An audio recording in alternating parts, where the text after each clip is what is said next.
So how's it going, my Buddhist friend across the way of Florida? Good. Nice to Good to see see you. you. You too. It's been We're a not little that far. while. We're not that far apart. Florida to Florida. I know, but in this busy world, we don't see each other. When's the last time we saw each other in person? It's been a while for It sure. was So probably like right before I left for Asheville. yeah, I guess it has been that long, huh? Oh, now you have tea? I didn't Now I think have you're gonna tea. have tea. So Yes. okay, so Well, yeah. So this is our first shot at afternoon or evening tea with Buddhists. yes. So And welcome everyone. yeah, and I just want to, I guess, start off by, um, so many places I could start, but let's just start with why after 40 years, 35 years, are you still so passionate and wake up every day excited to do the Dharma practice, the Buddhist practice? Well, that's a fabulous question. It doesn't get stale. Life, life presents constant challenges. The Dharma is the way to enhance our life and to meet the challenges of life. And I've never found anything that so consistently is so consistently reliable, and also is so endlessly interesting and endlessly challenging, and endless opportunities for, you could say, personal growth and development. But I used to tell people when they meditate or they ask questions about meditation, I always tell people, well, first I say, may you fall in love with your meditation practice. And then, what I've seen over the years, and you've probably seen this, Jason, is people burn out or they get jaded or tired of the practice. And I always think that's such a shame. And one thing I've always said to people, and I found this in my own experience, and you've probably experienced this too, I tell people, you never know what the next meditation session is going to bring. So if we keep what's called a beginner's mind and have a nice, fresh attitude, we can always be delighted. We can always be pleasantly surprised, right? We can always find something to delight us and to inspire us freshly. And if people get stale, it tells me there's something wrong there, that they've fallen into some kind of a habit, or they're just doing it sort of for the wrong reasons, almost like they're doing it because they think it's expected of them, or they put this pressure on themselves, or they don't keep it creative. I think to keep a creative Well, sort of freshness, that's what keeps it yeah. alive. I agree with everything you're saying, and I just want to go at it from a different angle, or my own personal experience is like, I was searching for something my whole life, like, to end my suffering, and not just that, we talk about ending suffering. That's going to be my next. I kind of wanted you to answer it this way, and I'll throw it back at you in a moment, which is, we hear about the ending of suffering, but when you end the suffering, there is the other side of that, which is the supreme joy, the supreme bliss, the highest. So I want to ask you about that. But for me, when you talk about it getting stale, like I had been interested in the Dharma for many years before, maybe even 10 years or 8 years before my rock bottom moment, so, and I was dabbling in, like Vedic studies, Ayurveda, the astrology, the occult, those tantras, and Yes. and when I hit rock bottom, I was like, well, none of these things prevented me from hitting rock bottom. Like, I was doing the mantras to the sun gods, and like, I really was doing everything right. I wasn't really thinking about karma, because they teach karma differently. And then when I hit rock bottom, I had already been mingling with Buddhism for a while. I already went to India, got all these initiations, and I met these amazing lamas. But I said, you know what? Like, let me give it a shot. I have nothing to lose at this point. And from that moment, almost, it was like I hit rock bottom and it just changed direction. Mm-hmm. And that was my, again, basic understanding of Dharma. But it just the more you understand it, I find the more exciting, the more true, the more beneficial, like, and the more you realize the Buddha was not just, everyone these days is trying to make it seem like trying to humanize the Buddha. Yeah. Like, but no, he was something very different than a normal human, which we can get into it on like a little bit later. But yeah, no, it's so for me to hear it getting stale, to me, it's like you haven't got it, which is okay. They got the seeds. They, you know, hopefully they don't get like, oh, I did Buddhism, I never need that again. That's considered very bad karma for the future. I hear that from people. People do say those kinds of things. But tell me about now the joy, like the emotional, the like, you know, like I ask you about the jhanas a lot, you know, like the Buddha taught when you withdraw yourself, it sounds like, oh, it's gonna be a hard work. And in a certain sense it is, but it's really just battling your old habits. But the Buddha was very clear, when you get into that place where you're not chasing after the 5 sense objects or even mental objects, it's the feeling you've been searching for all along is right there available. Yeah. You know, when people like ourselves, because I've also had my moments of sort of rock bottom, but I think we have to touch base sometimes to know how low you can go and to be inspired to move upward. But I guess I don't think of it too much in terms of joy. When I think of the little victories of contentment and the little insights that just keep me going and know, oh, you're on the right track, you're in the right direction, things are only getting better. Give me an example of an insight, like one of those such moments, like something that you learned not from a book, but from. I'll give you a very mundane thing, and this is just my own personal experience, and it's not a very exciting or dramatic thing, but it was a little bell going off that told me it was an affirmation for me, and simple thing. So this is many years ago. I remember being at a kind of a party, a concert actually, and there was a cluster of us standing around, and this one guy was sort of started dominating the conversation, and he was sort of dominating the conversation. It's been quite a while, and I saw my mind very clearly start to where it could have gone. It was starting to it showed me that, oh, there's an old tape in you, meaning me, that wants to be sort of annoyed with this guy or resentful or envious or jealous, or there was something like that. And something clicked, and it was a little like a switch went. And instead I sat there and stood there and felt this happiness for him and this sort of love towards him. And that's all I can describe it as, sort of a kindness and this sort of outpouring of feeling like, oh, this guy is really a good guy and he's trying his best and he's just maybe a little confused, but I have nothing but sort of appreciation for him and his humanity and who he is as a person. And then I kind of caught myself looking at myself at the same time and almost like giving myself a little psychic pat on the back, because it was like, oh, that's good, Dawa. That's exactly what the teachings are talking about, is you rejoice in others. You know, it's not about the world being competitive and combative and adversarial. The Dharma is about healing our relationships with ourselves and with others. It's about finding that open-heartedness, that love, that kindness.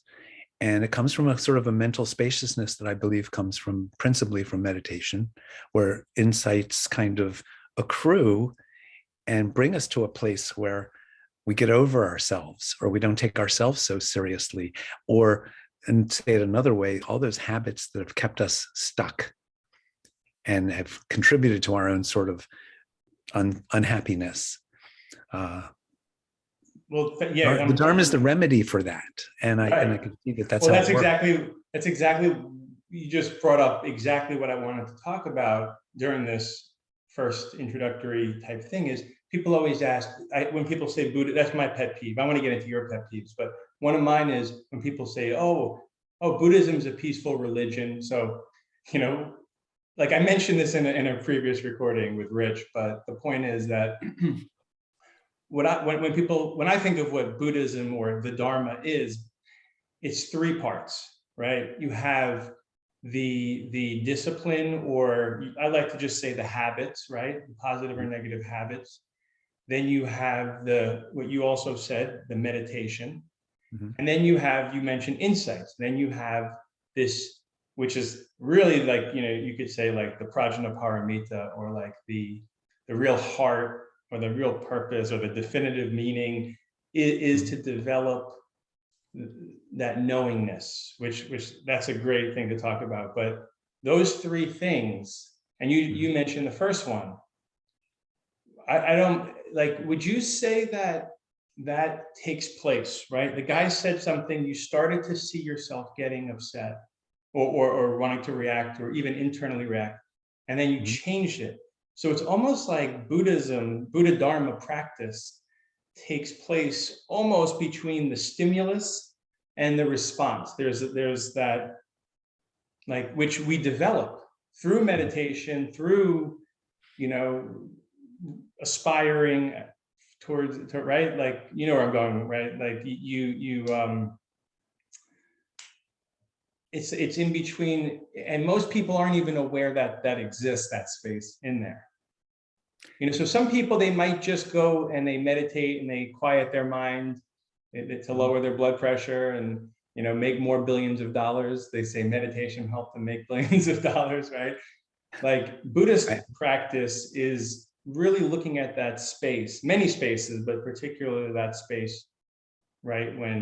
And learning to change that. And that, what a miraculous thing we can do as a human being is to yeah, change the way we react to something, which amazing. most people don't do. People are like, oh, people don't change, right? I'm sure you've heard that. People don't change. Buddhists change. On that note, go ahead. No, you're right. That's the famous thing people say is, "Oh, this is who I am." Like it's set in stone who we are, and we can't change.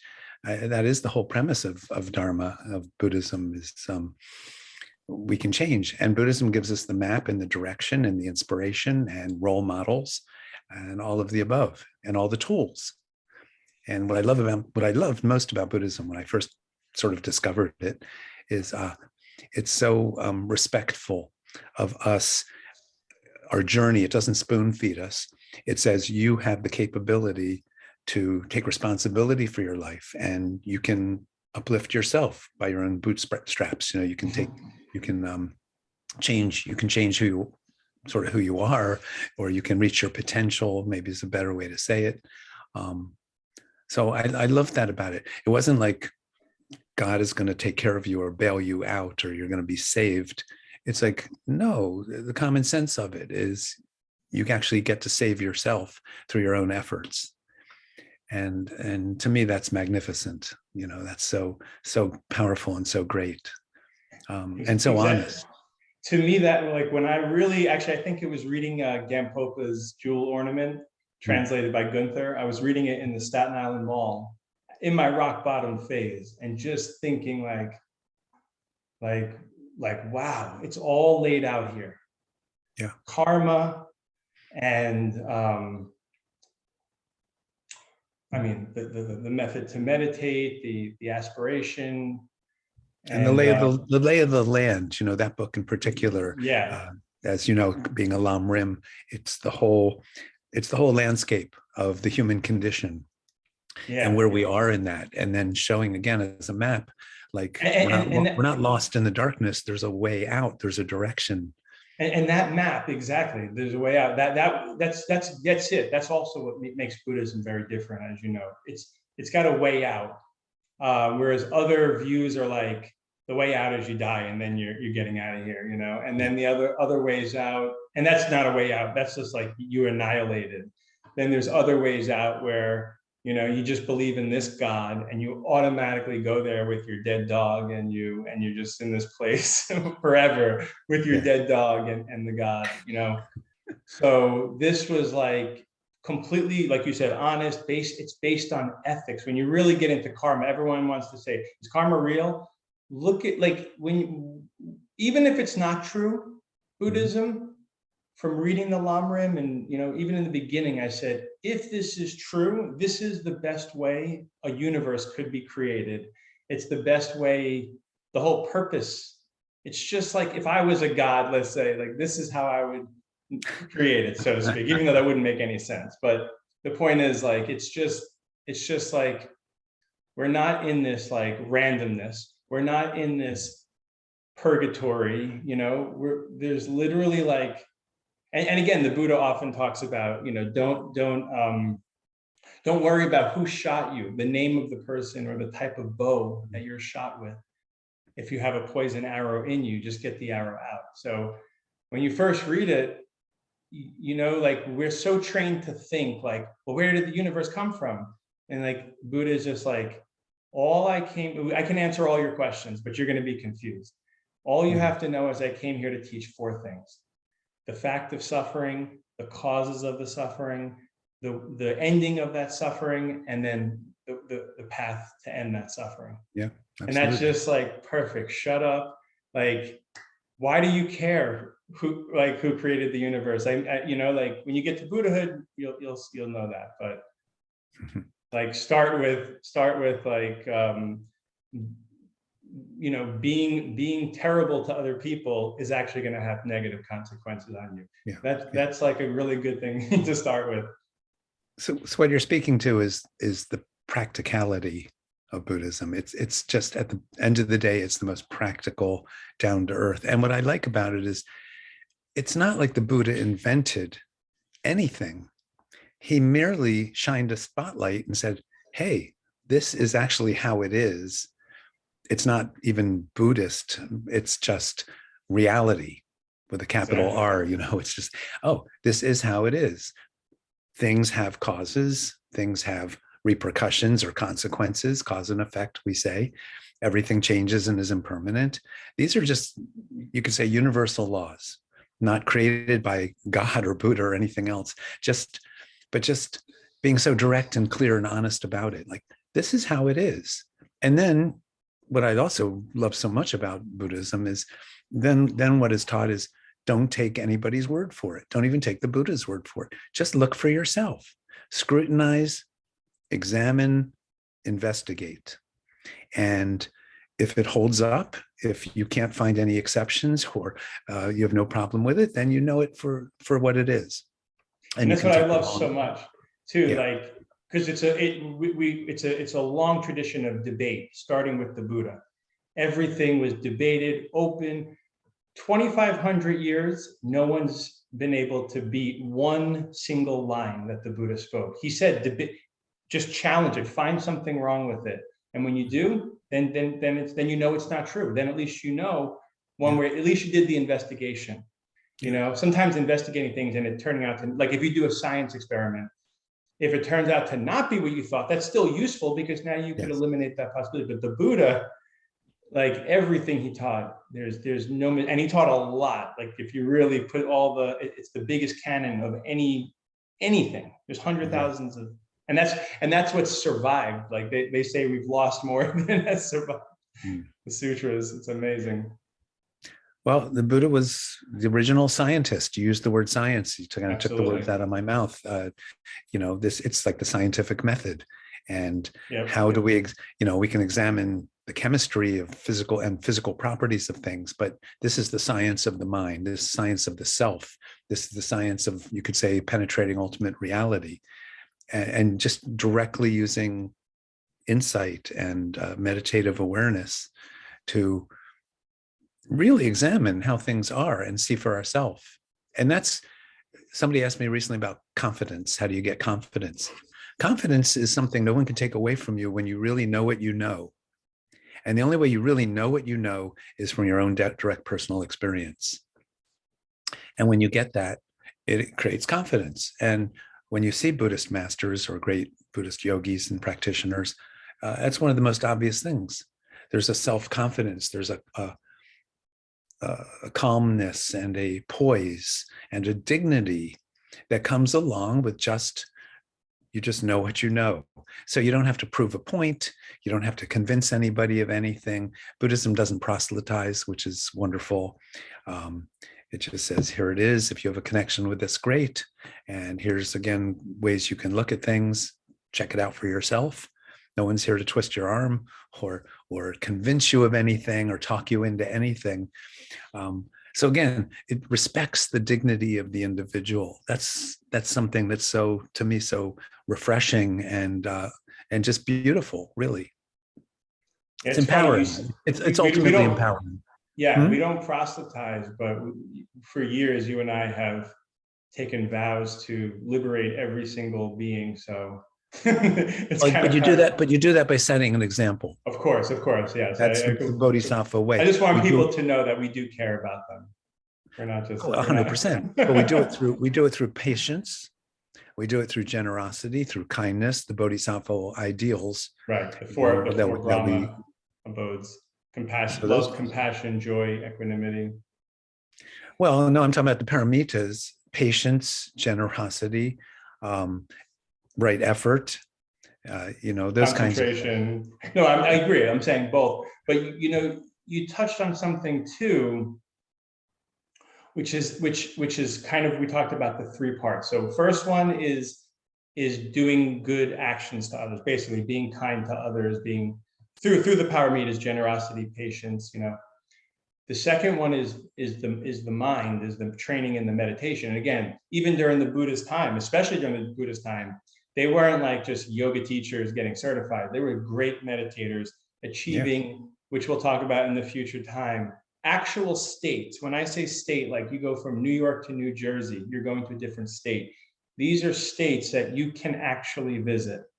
And there's four of them above this realm, and then there's another four above that realm. But the point is, and the Buddha was very clear, it's very important to understand all those realms, so you have a target to go to. But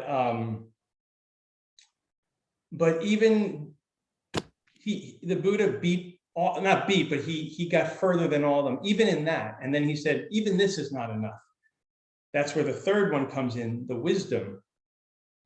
And something you had said, yeah, just like when people say like that this is who I am, right?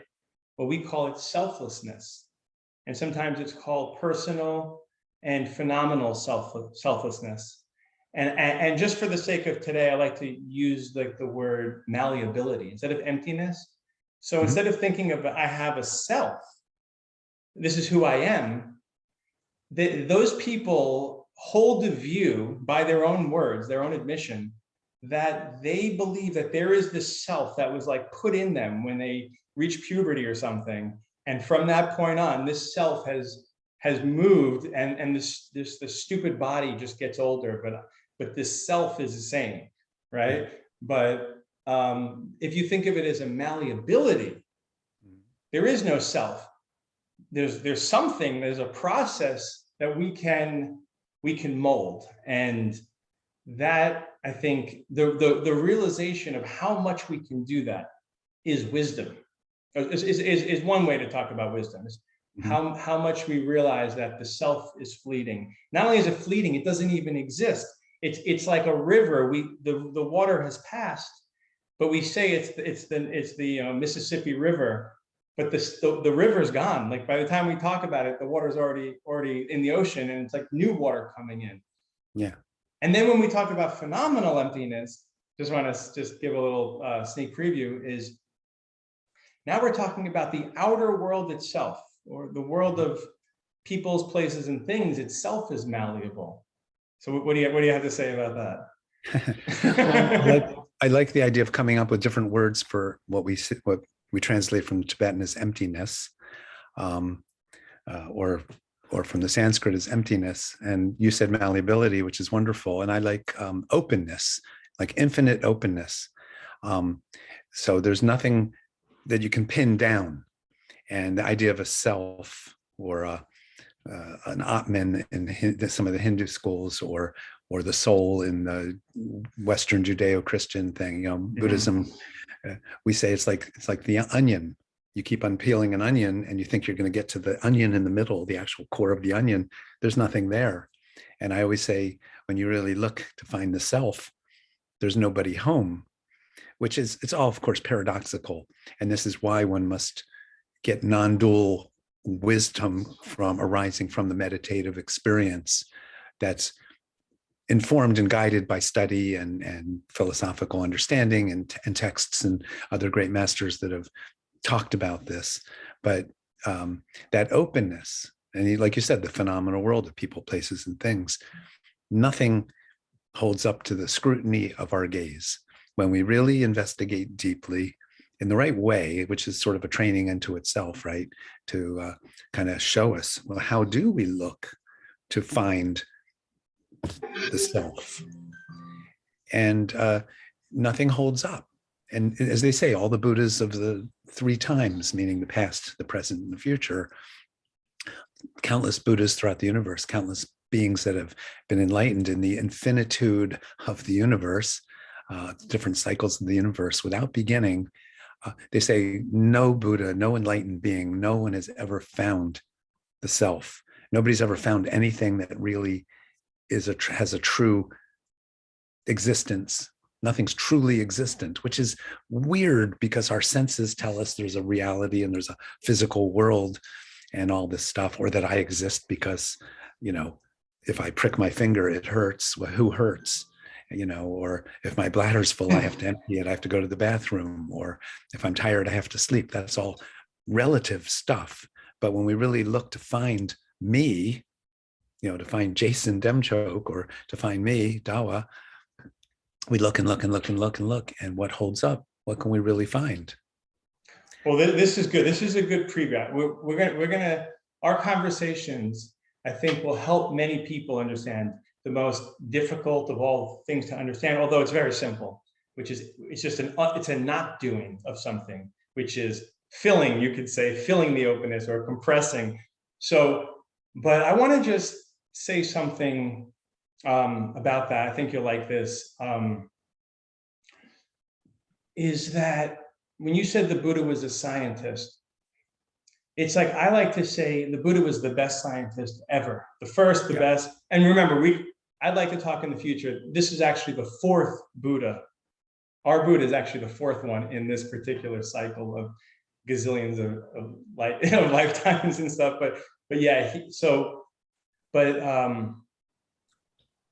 what was I thinking? So he was the most sincere.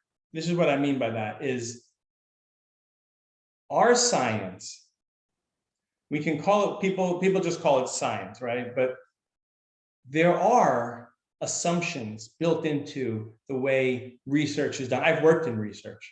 I've studied, I have a science background. So there are basic assumptions. And I think Alan Wallace and I think Robert Thurman I think it was Alan Wallace who wrote a really good breakdown of Western science, because he's trained in physics, right? So one of the basic assumptions is materialism. Consciousness comes from matter, not the other way around.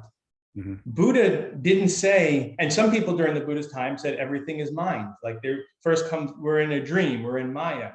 Buddha didn't say that either. So that's what a true scientist is. No assumptions. What's the one thing you could know right now is like this present moment, like my eye is experiencing sights, my ear is experiencing sounds. Beyond that, like there's this many planets, and that's all stuff I've heard from other people. And if I could theoretically be inside a dream, but even if I was inside a dream, the one thing I know is this present moment, each moment there is, we could talk about the 5 mental factors always there. And there's always this sense that I am like, it's not just my eye is seeing a cow, like a robot can see a cow. There's a knowing that I saw the cow, that in the future I can verify that I saw it, right? So what I'm getting at is that, to me, as a scientist, was so amazing, and it continues to get amazing about the Buddha, is just that there's that real intellectual honesty. There's that, just no assumptions. Mm-hmm. You don't know there's a world out there. And now physics is starting to prove there's no world out there. So, and there's, and the Buddha went further than that. There's no world, there's no real world out there, no real world in there. But again, beyond that, it's a journey.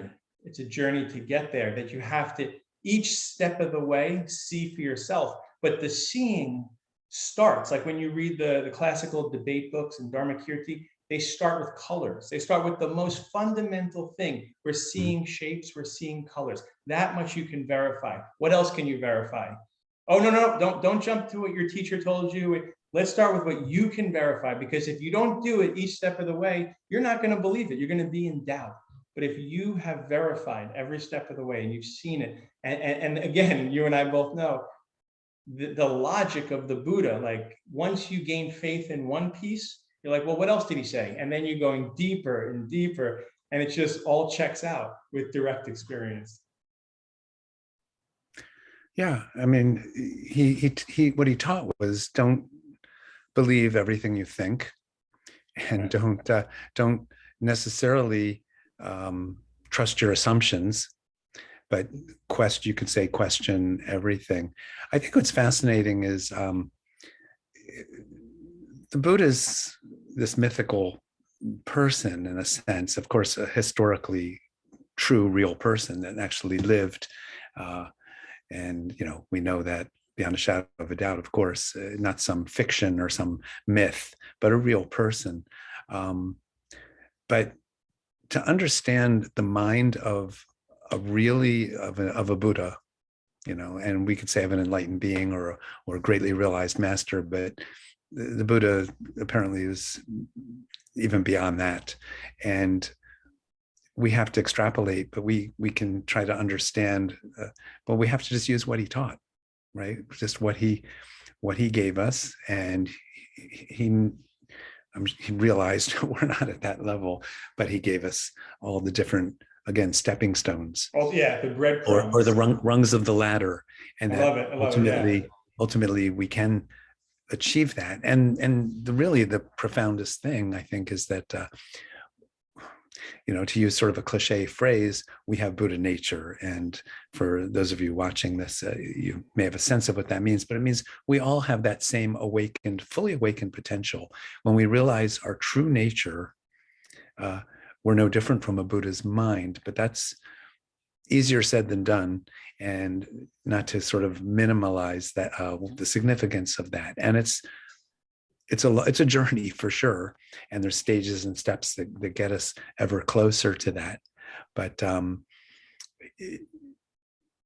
if you meet someone, a really, let's say, highly realized Lama, really highly realized, there's different levels of Lamas and teachers, but when you meet someone like the Karmapa, who is really literally a Buddha in the flesh, there's not that many, there's a few. And if you sort of have the good fortune to meet someone like that, it's breathtaking, right? You get a sense of, oh my God, the potential that a human being can achieve, what sort of Buddhahood must somewhat be like, it's just unbelievable, right? It's mind-boggling. And that's, even go full circle back to where we started this conversation, what keeps it from getting stale and what keeps us inspired, it's twofold. For me, there's on the one hand, there's that notion of, yeah, I'm trying to make progress here, and I suffer, and I still have anxieties or concerns or fears or doubts or worries. But then there's that notion of, oh, there's something actually to be sort of shooting for, something that is attainable. It's not just some, pie in the sky fantasy or something that I've seen with my own eyes, that what a human being can actually be capable of. And it's unbelievably magnificent. And it may feel like it's a little out of reach or daunting, but actually it's not, because there is that understanding that we actually have the same potential. And you do get evidence all along the way. It's all a series of experiments, each stepping stone, like you said. Yeah. You get results. You do get results. It's amazing. And again, that's why I say don't give up on your meditation, people, because if you feel like you're burning out, you don't know, because every insight, every little flash of sort of breakthrough in one's understanding, where you kind of you just get it, and you get what you've read about or studied or other great people have said in the past, and you realize you sort of have a confirmation in your own experience of, oh yeah, that is exactly how it is. I see it now for myself. And it's like you've become the round hole for the round peg, or And whatever. that's why I want to emphasize, I know another pet peeve, it is important to listen, to read the authentic words of the Buddha himself or other masters, because you want that input. You have to take, like, we're filling ourselves with the news and just media and just nonsense. Now, once in a while, a little bit every day, fill yourself with something completely different, talking about emptiness and universal compassion. Put a little bit of that in. Yes. And then you meditate on that, as we say. Yeah. What's profoundly authentic, the profoundly authentic. So you're right. Bring that As opposed to like, I'm going to grab a little bit of this teaching from New Age. I'm going to do this and just make it to what feels right. Like, this is something that, like, again, if you understand, and you don't have to just, I don't want to be a Buddhist, I want to be a this. It's like, I legitimately tried a lot of things, like I was saying, the astrology. It's like, just try out a little bit, like read one book, and that's not going to happen. But yeah, it really is. It's nothing magical, really. It's just basically like if you were learning to play piano, it's like, well, you can get a book. It's better to have a book and a teacher, a living teacher who has some experience. And then you just do what the teacher, you just kind of have to, like, before you can play the piano, you don't know what you're doing. So you have to at least start something. I'm a chef. You have to start with some recipe before you can, but. Well, that's meditation is first you play the scales. First you learn where the keys are, right, and how to put your hand on the keyboard and so on and so forth. Right. And then practice until it becomes sort of second nature. And then you can start to become an artist, after you've really developed the fundamentals.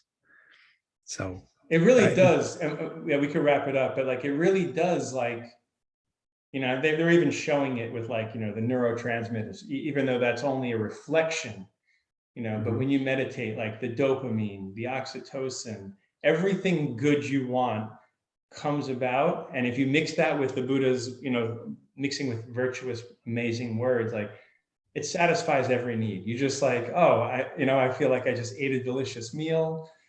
I feel like I just had sex. Like, it really does just satisfy. It's so interesting. And then, so again, a lot of people, they're hard on themselves. Again, okay, this is a really cool topic. The meaning of the middle way in the Buddha's first turning. Like, you don't have to abuse yourself. Life is going to abuse you. You have old age, sickness, and death around the corner. You're stubbing your toe at the very, so you don't have to bring extra suffering. There's a lot of people in this world now, just like the Jains back then, they inflicted a lot of suffering on themselves. So like the Catholics, they whipped themselves, You don't have to do that to yourself. That's not going to make your karma come out any quickly. You can't pull the karma out that way. But also, don't be a hedonist. And because, like, you don't even know these objects. Well, we know they're impermanent. Just a little bit of looking, you realize that they're fleeting. You could only eat so much before you feel sick. But the middle way is to maintain equanimity. When you eat something good, you enjoy it, but you don't crave, you don't go into the extra emotions. And when something's unpleasant, you don't like, oh, why me? And you just kind of understand, like, I need to, this is not happening to me, it's happening through me. Or I like to say the ripening of karmic seeds. Like, so I'm getting, if something unpleasant happens, it's like, I'm removing a tumor, karmic tumor. Yeah. No, what I like about all this is that it's what I would call spiritual common sense. I like that. And it's you respect yourself, you respect others. Again, there's a sense of dignity, and then learn how to relax the mind and one's efforts, and stop, learn how to not project and have expectations and actually become too opinionated or even opinionated at all. Learn how to just be very present and clear-headed and clear-minded in a way that's just really being present. If once we have projections, once we have opinions and expectations and judgments and stuff like that, we're not really here. We're in our sort of thoughts and our concepts about things, and we think we have the answer, or we know what's right or wrong, or what's better or something, and it just creates this endless spinning. So to me, the spiritual common sense is, okay, how do I just, it's about simplicity, right? And even the Buddha is a scientist. This is what he taught. So how do we find peace of mind? How do we find contentment? How do we find wisdom? And then not have this adversarial relationship with the world, where the world's out to get us, or we have to, one-upmanship or be better than somebody else or something. When we really can relax within ourselves, which cuts back to that notion of confidence. When you know what you know and you have your own experience of things, there's nothing to prove. And I think when we see authentically evolved spiritual people that have really sort of done the path and made breakthroughs and really smoothed the rough edges of themselves, so they're just, calm and peaceful and gentle and humble and relaxed and giving and loving and so on. That's, to me, that's the proof in the pudding that being has really internalized or has really reaped the benefits that the Buddha's teachings have given us. I mean, that's the point of why these teachings are available. We put them into practice and we become a better version of ourselves. And ultimately, the wisdom of emptiness or malleability or openness or whatever we want to call it, we start to really develop that insight even further. And then the journey continues. There's a lot of, as you say, levels of sort of waking up and breakthrough. And aren't you so excited for the boomies? And we have so much to look forward to. Like, yeah, it's like it's already like so contentful or full of contentment. But oh man, if we keep our meditation, if we keep our meditation fresh and it's not stale, and we're not just doing the same thing year after year after year, right. Then we can be delighted and we can have these experiences and we can keep growing through our meditation and within our meditation, I think, and we can continue to be, just be delighted by it and have new insights. I'm excited. I love it every day. Well, I was gonna say, we could talk about this next time. A good topic. Like you're more of like the meditation yogi. I'm more of the Buddhist nerd. But my practice is constantly taking in over and over again, like more Buddhist words, more, and it's like, I don't know, every day I'm reading 3 books at a time, one from Kagyu, one from Sakya. And I just don't know what's going to be in that book the next day. And then I'll read it in the morning. I read it while I'm eating. And every chance I get, I'll be reading, I'll be listening. And then I go into the woods and I just, I send you the clips that I like, and then I just like sit with that. And it's just so like, you can't debunk it, but it's not, it's science, but it's also, you just feel it in your very being to be true. It just resonates. Well, it's like meditation, and what you're describing, the study, I think of it as marinating a piece of tofu. Right.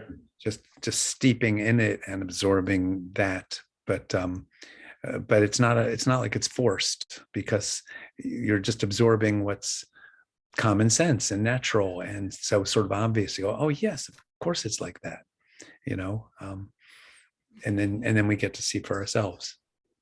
Absolutely. We could, this is good, man. I think we did good, right? You feeling good? Enjoyed it. Yeah. 240. Yeah. Okay. We did it. So I think, yeah, Pardon? I feel like we could talk for a long time. We can keep doing it. Yeah, so good. There's a lot to talk about. So let's just wrap it up. I like what you said. I got a good visual from learning to not project. Very Yeah. simple, but that's really what it comes down to. You know, it's like we could talk again about the imaginary nature and then the dependent nature, which is the true conventional nature. But Yeah. really, the imaginary, I love that word imaginary. It's like the matrix. It's Yeah. like there's what's appearing, which is something which we can, that's, you have to see what it is. You know, it could be a pure land, it could just be computer code like the matrix, but on top of that bare moment of what's actually happening, we project so Mhm. much more than we think. I Yeah. mean, it is so much projection in one every millisecond. There's like of mind, and Yes. being able to just get rid of that. So I really like what you said about that. Yeah. It's just learning to Yeah. not, like Buddhism, a path to learning not to project. I like that. Well, as we say, we're human beings, we're not human doings. But most of us are doing, we're doing, and How are you doing? we've Right? lost the People always ability ask. to, like, how do we just be? Yeah. You Isn't know? it funny that we reincarnated into America, like the most doing place Yes, probably ever, exactly. ever? But it's cool. It's cool. I mean, I think I'm grateful, you know. You Yeah. have to be, right? Yeah. You know, like I feel, well, let's save it for another time. You Okay. wanna, all right, man. Well, thank you so much. I'm gonna hit the, Thank you. Good, thank you, man. Jason. This was Yeah, very awesome. good.